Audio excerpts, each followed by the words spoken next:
لە مێژووی دروستبوونی گەڕەکەکانی شۆراوی 1 و شۆراوی 2 لە پارێزگای کەرکووک کێشەی نەبوونی کارەبای نیشتیمانیان هەیە.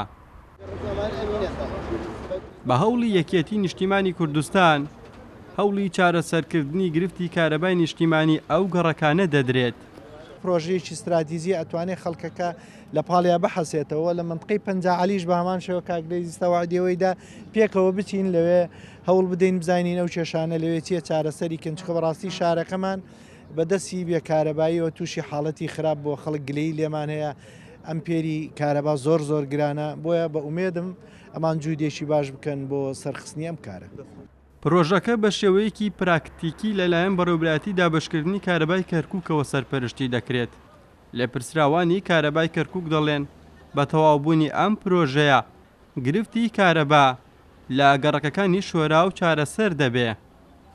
نۆکو بەڕێوەبەرایی دابەشکردنی کارەبای کەرکووک ئەم کێشانە هەمووی چارەسەرکەین بە ئەم پرۆژەیە کەوا پێکاتووە لە 7 فیدەری سەرەکی.